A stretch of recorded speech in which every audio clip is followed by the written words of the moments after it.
So hi guys, welcome back to today's topic. So today I'll be talking about the 4 investing mistakes to avoid in your 20s. So I hope that people who are watching this video will be able to ascertain themselves and to figure out that, oh, okay, I'm safe and I'm not making any of these mistakes. As for the people who are watching this and realize that they are making these mistakes, don't worry, it's not the end of the world. There's always time to fix it and change it, because none of these mistakes are permanent, and as long as you put in the effort, you'll be able to work on them and improve it. So everyone makes mistakes along their investment journey.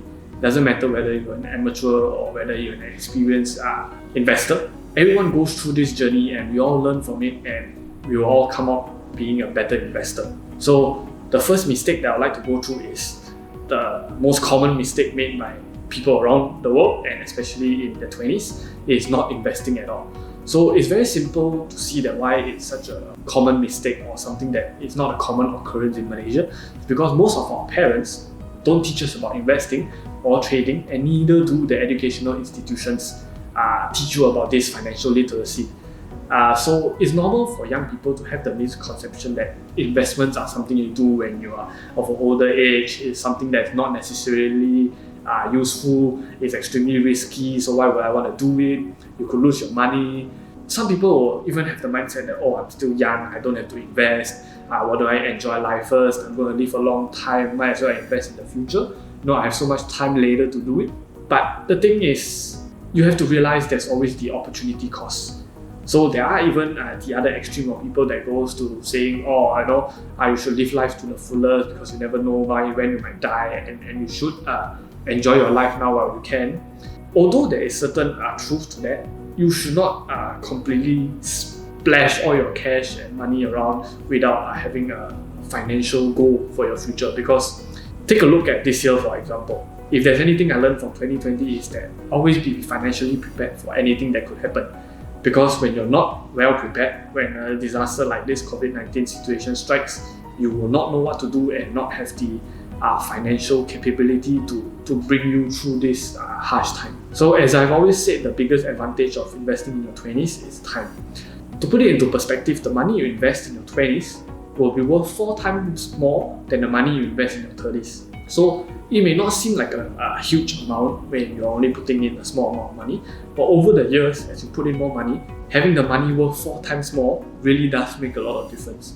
The most important thing in your 20s is to live frugally, and I know I sound super repetitive by now, but that's the harsh truth, that you should save more money and invest them to build a better financial path for you in the future.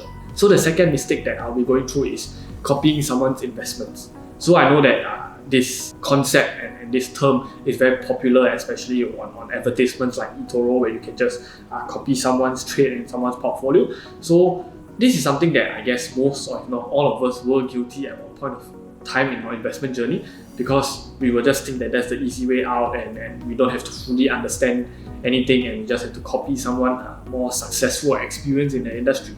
So doing this is essentially like copying your math test answer back in school, where you might get the answers right if you copy it from the smartest guy in your class, but you will learn absolutely nothing at the end of the day, and you won't know anything about the topic. So this is something I see online all the time. I see people posting their successful stock investments, their stock trades, and you see people mentioning about the stock they're investing in, but when you ask them about it, they don't know why they do it, and they actually just go and blindly invest in it because they think that a lot of people are typing about it, successful people are buying it, so why don't I join in as well? But here's the problem, because everyone have different investing goals. Your investing goal is likely a lot different from the other person or the person you're copying.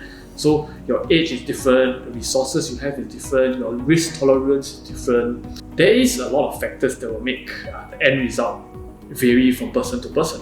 So the thing is, we all are different. We have different goals, we all have different risk tolerance.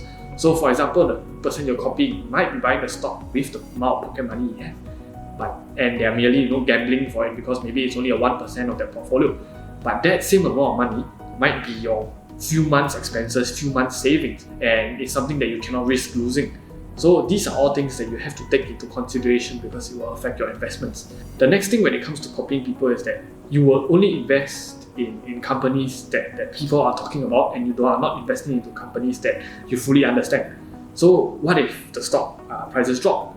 Are you just going to look at it and wonder why you lose your money, and you're blaming someone that why am I so unlucky that I copied someone that made the wrong investments, and it's a lot easier to blame others than looking at yourself in the mirror and telling yourself that, oh, I made a mistake, and you are 100% responsible for your own investments. So I'm not saying that you can't discuss these things with your friends, your peers, or even you shouldn't be learning from other investors out there. That's not what I'm saying. But the key is to be disciplined enough so that you would do your own due diligence no matter what, and understand why you're investing into it, and not just copy someone and blindly follow their portfolio. In general, copying won't ever be a sustainable strategy, and in order to be an intelligent long-term investor, you have to study and learn about the market yourself. The third investing mistake that I see people make, and this is probably the most common mistake, is trying to time the market. So I see so many people thinking that they're smarter than the seasoned and veteran investors out there. They think that they're better than the full-time investors out there, and they think they can be better than the people who trade for a living.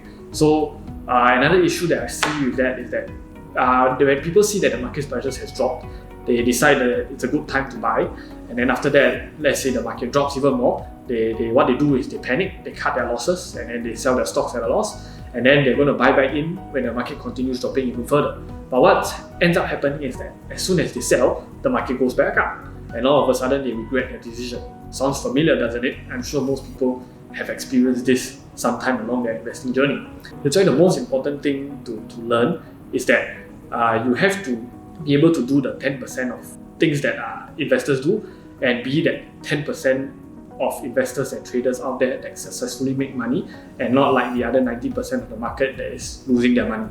So the cold hard facts behind it is let's say you invest in the US stock market. Over the past 20 years, if you missed out on the 5 days with the largest gains, your portfolio will have missed out on a 45% return. And if you missed out on the top 10 largest gains, the days, your portfolio would have missed out on a 67% return. So instead of trying to time the market and wasting your time outside of the market, just consistently invest into good companies or ETFs that trail the index, and over time, eventually you'll be able to generate a good and consistent return. Of course, there will be times where people end up getting lucky with a very risky trade, or let's say they might just so happen to ride on the trend and catch a certain stock and help them to generate a lot of hard money. If you want to be a successful and consistent long-term investor out there, you cannot follow these high-risk strategies, because you have to stick to a good strategy that fits your risk tolerance, and ultimately just ride it out throughout the long term. So I'm not saying that this is the best strategy out there, because there are plenty of great strategies where experienced and better investors use to generate higher and greater returns. But for an ordinary person who wishes to have a consistent and long-term game, simply buying and holding onto good stocks and being patient is the most suitable strategy. So the fourth and last mistake is that most investors make is they get too emotional, or they get too attached with their investments.